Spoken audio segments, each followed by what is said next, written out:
All right, it's Filmmaking Friday. AJ, I got my question ready. I'm going to give you a scenario, not really a question. So, I'm 45. I've been trying to get into the filmmaking game for a long time. I started out as a writer. I'm a wannabe director, though. That's kind of my bailiwick. And I have saved up 10 grand and I'm at my wits' end. I don't know what to do. What would you tell somebody in that situation? Thoughts, consideration? I'll pitch it over to you, AJ. I love that question. I love that question, and I get hit with that question all the time. And first of all, I would say you're lucky you're only 45 coming to this realization because I meet a lot of people in their 50s and 60s and even 70s that are feeling the same way. So if you're listening to this and you're not, and you feel like you're way past your prime and you have no chance, that's not true at all.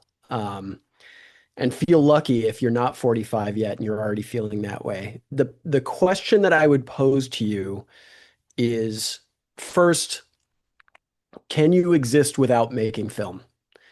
Can you exist without it? Making films is a really, really incredibly hard thing to do. And I would only suggest that the people that are compelled by that unblowoutable flame of the unending desire to create and make movies, even think about going down this path because it's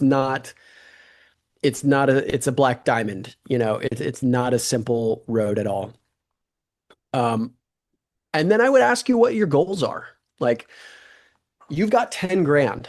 A lot of people are going to take that 10 grand and they're going to look at it as what short film or sizzle reel or pilot episode can I make that's going to get the attention of the person above me that's going to give me a yes.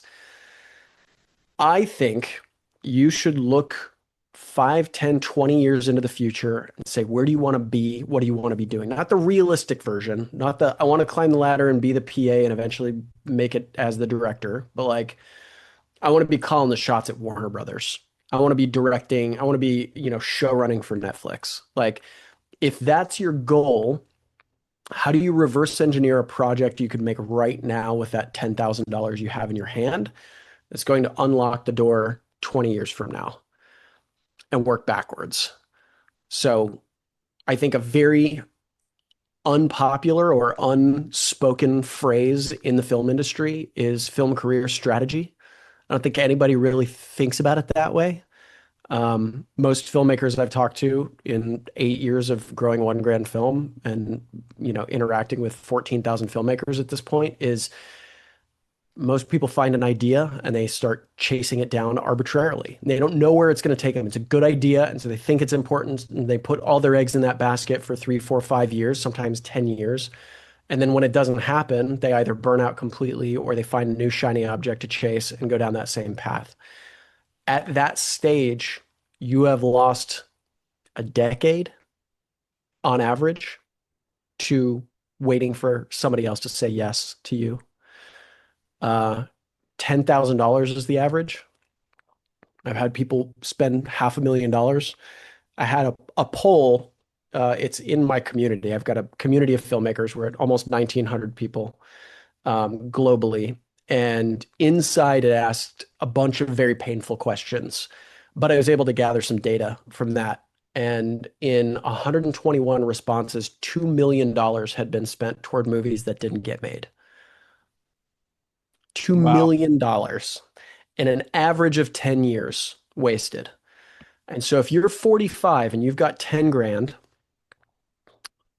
look at the type of project you want to be making, genres, themes, tones, um, and think about a film. Think about a feature film. It's a saleable asset. It is the currency of the film industry. It's what is bought and sold at film markets. It has an attributed value that everybody understands that short films, pilots, sizzle reels, all these things don't have.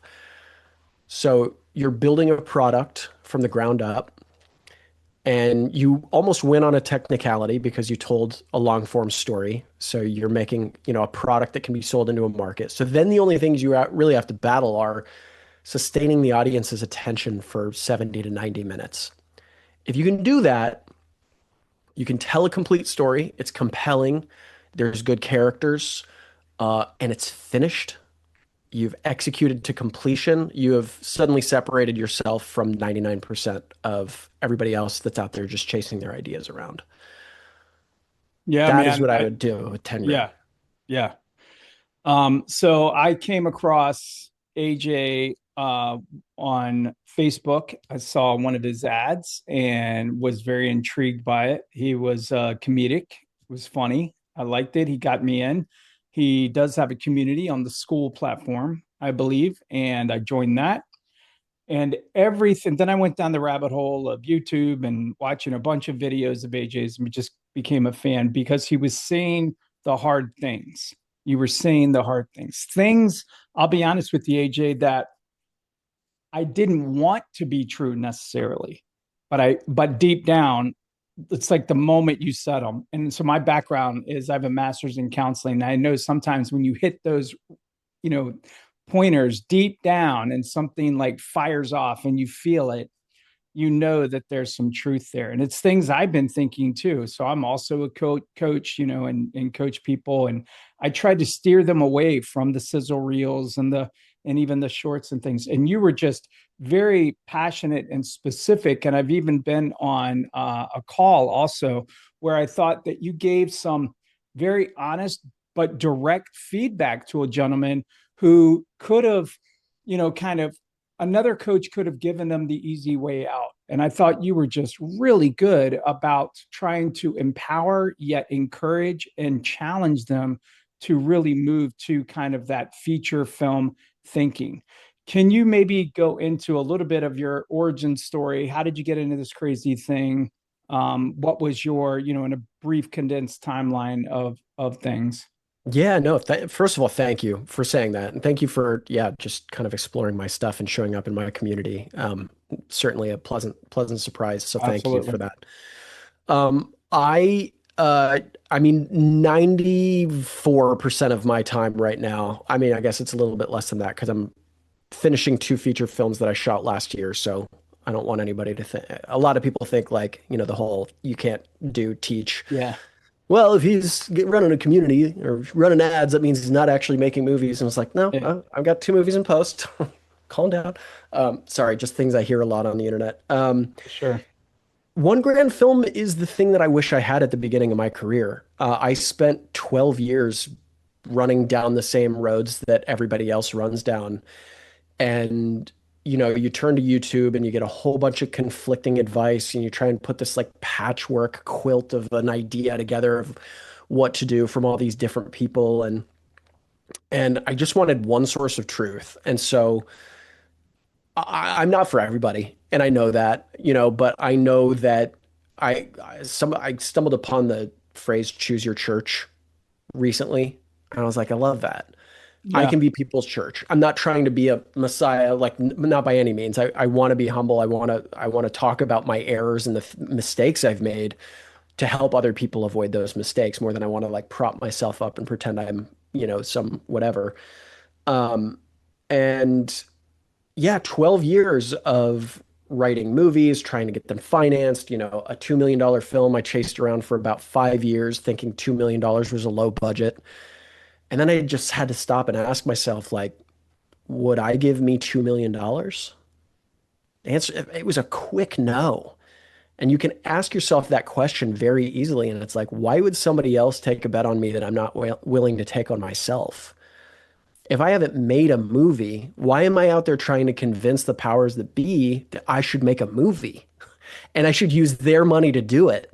I was Yeah. like, wow, just like kind of punched myself in the face with the truth there. And my wife, now wife, then girlfriend, pointed me to Mark Duplass and that speech, that famous speech that we all know, the cavalry isn't coming. And Yep. the if you've watched the long form version, a lot of people have heard the sound bites, but in the long form version, he kind of outlines like the 8 steps you should take to make a film career.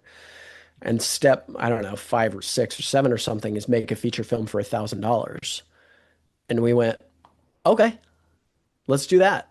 And so we went out and we asked two incredibly brilliant actors that were friends of ours from an acting class. if they would co-star in the movie with us. And we made the movie for $2,000 on a credit card. We returned $1,000 worth of gear straight from Mark's speech, and made a movie called Go Crazy, Go Mad. And we shot it in 5 days, and it took 12 people from start to finish. And we're still really proud of that little movie. It's doing decently on YouTube. It's free on our YouTube channel if anybody wants to watch it. Just search Go Crazy, Go Mad, One Grand Film, and it's on there. But ultimately, what happened after that was a couple of things. A, I had autonomy. I realized, I think a lot of people conflate the idea of I have this really expensive project in my hand. We'll call it an $80 million project because a lot of people have those. And they think the hole in their heart is an $80 million hole. And the only way to fill it is by getting that $80 million project made. And in reality, and I can say this unequivocally at this point, I've had 35 filmmakers make movies in my community in just the last year. Every single one of them that had a giant idea, that idea was never the hole in their heart. It was the act of creating a story with people who also cared. And so every single people who've gone down that road of developing a feature film from scratch that they can shoot with no money, which is what we do in One Grand Film, is suddenly like feels empowered, has a team, they've got a project in their hand that does the talking for them. So there's no convincing of anybody. It's just watch this movie. If you like it, you know I'm capable. End of discussion. Let's talk about what the next steps are, which is what everybody's trying to get to. But the other thing that happened was I had 5 or 10 friends crawl out of the woodworks just going like, how did you do that? Do that for me. Help me do that. And so I helped a couple of friends make projects, but ultimately I realized like a course, something, the whole teach a man to fish mentality was much more powerful than me coming on one to one. So that was kind of the inception of One Grand Film. And I'm an actor, and I've got a nice public resume that looks really cool, and so that helps me bring people in. But at my core, like I'm a storyteller through and through. So writing, directing, like just making movies. And now I get the opportunity, through One Grand Film, to do that. But then recently I launched an AI platform for filmmakers that handles a lot of the production logistics for people as well. So I've taken all of everything I've learned over 8 years of helping other filmmakers make their movies and making my own. And I put it into this AI platform that can kind of take you from logline to release. So it's not just like a cutesy little app. It's incredibly robust and powerful and preloaded with about 1,200 hours of my strategy calls and methodologies and stuff. So that way, for super, super cheap, I can enable potentially thousands of filmmakers to go actually make their movies. So that's kind of kind of the charge I've been on for the last really 3 years solidly. Yeah, awesome. Are you able to do this full time now? Have you transitioned into full time? Awesome. Are you Yeah, yeah. in I've LA been or? I'm in Austin right now, but I'm actually moving back to LA in the next couple of Okay. months. Yeah. Okay. Wow. Is it for work, business? Yeah. Yeah, I mean, I was in LA. I moved to LA in 2005. And I had no mentors, no connections, no money, no film school, nothing. And so in 2010, two of my best friends that I had met in the bar scene playing beer pong, they were from Louisiana. And so when the industry lit on fire in a good way in Louisiana, after the hurricanes, they put the tax incentives together and a bunch of the industry moved down there. I moved down there. I was like, I've got nothing to lose here. So I went there and started taking my acting more seriously and just going like, all right, we're going to do this the right way, and got the right headshots and got an agent. And, within a year, I started booking, like the first thing I ever booked, was working with Will Ferrell. And it was like, oh, okay. Like maybe I'm doing something right. Maybe I'm going in the right direction. And then I had a nice little hot streak. And I thought that I would take that back to LA. I had a couple movies coming out in theaters, and I'd done Vampire Diaries and all these things. And I was like, now I've got real momentum. Like, let's go back to LA. Let's get the big agent. Let's book the TV show. And none of that happened. In 2014, we moved back, and I could barely get a meeting because I didn't have established relationships with the casting directors in LA. And I was like, man, it doesn't matter what's on your resume. Like, it's a lottery. Like, you're literally, it's a lottery system. I mean, casting directors are seeing 4,000 people per role. I actually just saw a thing that they were getting 30,000 tapes.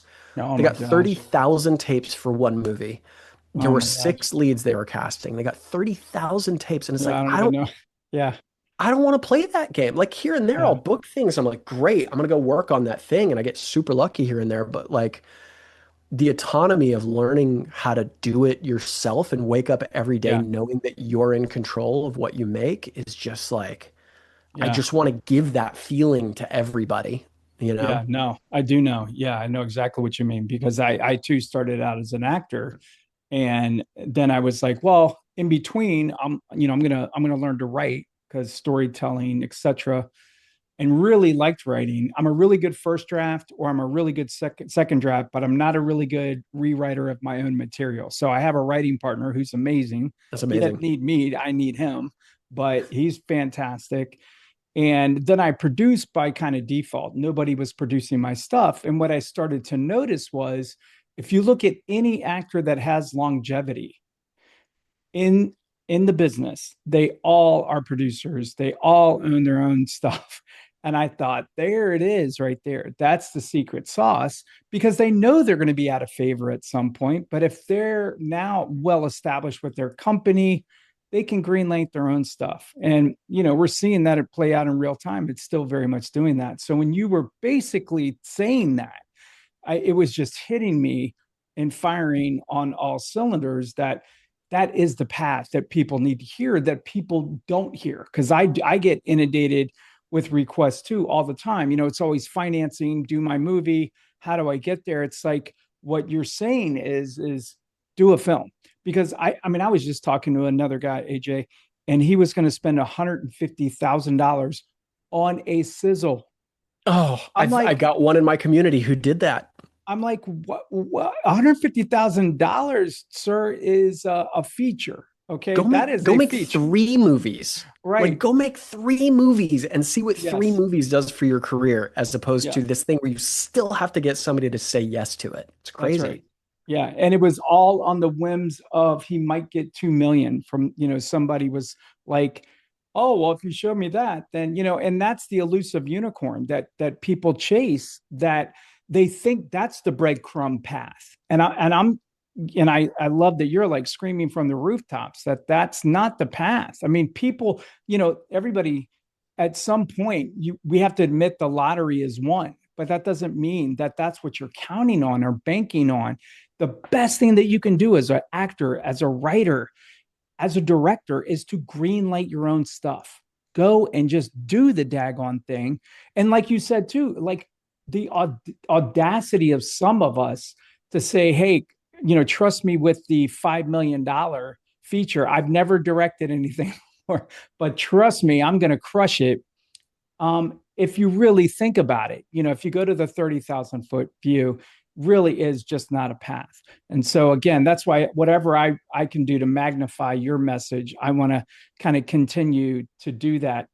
What is something as we kind of wind down here a little bit? What is something that after all this time now, seeing all these filmmakers, 14,000 going through the community, what are some things, takeaways, lessons learned that you would like for people to hear, that are feeling a little bit disconnected, feeling like they're in the isolation, the cave, that there's no way out. It's either 5 million or bust, or they can't get to the casting director. What light can we, as professionals, as coaches, kind of share with them? Do you have any thoughts? Yeah, I would also just like to kind of back up to what you said about the audacity of people believe that because what I think that is, I think it's fear. Yeah, I think we a can little bit. Yeah. infinitely hide behind somebody Oh else's yes, permission. that's right. And and creation is a weird thing because it's an inherently it's incredibly vulnerable. But at the same time, You're putting your vulnerability out into the world. These two things are at odds. And so it's so easy to sit behind a brilliant project. For those of you who are listening, I've got quotes up, brilliant, because everyone who comes to me says they've got brilliant ideas. And not to say that not everybody does, but it's so easy to sit behind a brilliant idea and chase around something and always put the blame on somebody else. But I study this art form like a science, like case studies. Let's look at the path. You were talking about actors starting production companies to keep themselves working. Let's go look at the biggest directors working right now. You've got Christopher Nolan, Chloe Zhao, uh, you've got Ava DuVernay, you've got obviously the Duplass brothers. You've got all of these people, and you trace all of their lineage backwards, and they all started with a teeny tiny little movie. Sean Baker made a $50,000 film that did nothing for him. He didn't give up. He went back and spent $3,000 on takeout. I didn't release my first movie. It's my Mm, film zero, as Jim mm, Cummings calls it. mm, It was terrible. You have to be willing to fail, and everybody that you mm, know and love has failed and pushed through. Failure will not kill you, but mm. you have to be willing to fail if you're actually going to do anything interesting. So go make a horrible movie. Go make it for no money, so it's super low stakes. For those of you that are thinking I need to spend 100 grand or 200 grand on this movie, you'll burn every investor relationship you ever have on something you literally don't have the experience to be good with. Like walking into an Olympic bodybuilder gym and picking up weights and assuming you should be able to lift them. It's like, no, you learn this skill set through repetition, just like anything else. So get yourself on a set, even if it's with your phones. There's a guy who made a film called Disremember that he wrote, directed, DP'd, edited, cut, release, literally one guy film. There's no excuse anymore for you to go out there and do something. And if it's horrible, sweep it under the rug, but take everything you've learned and put it into another movie. Like just commit. Like Robert Rodriguez says, commit to the body of work. We all, I think, hang on that one project that we love being our legacy. But there are so few people out there that you can point to and say they made one incredible film on their first try and everything went swimmingly for them for the rest of their lives. It's like, no, it's not how this Yeah, career works. Take the stakes out of the first movie. Just go make something because the act of creation with other people is really what you're chasing internally. You just have to give yourself the ability to try that and to see that. If you need yeah, a place to go and do that, come into One Grand Film School, school with a K. Um, there's a course inside it called the Investorless Feature Film that kind of shows you all the boats to burn and where to focus and how to do it. And, you know, if you want to come and make a movie with me, great. If you don't, great. I hope it, you know, leads you down at least a more meaningful path. And I think that's probably the best gift I could give anybody is just like, I know it hurts, but take that big giant project you've been chasing around and go make the movie that gets that movie made, or the movie yeah. that gets you to the movie that gets you to the movie that gets that big That's one right. made. But Yeah, that's your only shot. It's your that only is shot it. at actually making it. Yeah, yeah. No, it and I find that to be true so much that people unfortunately hide behind someone else's no. And they're using that as, oh, well, if I just had the money, then I would totally, that's why it's not working out. You just don't know.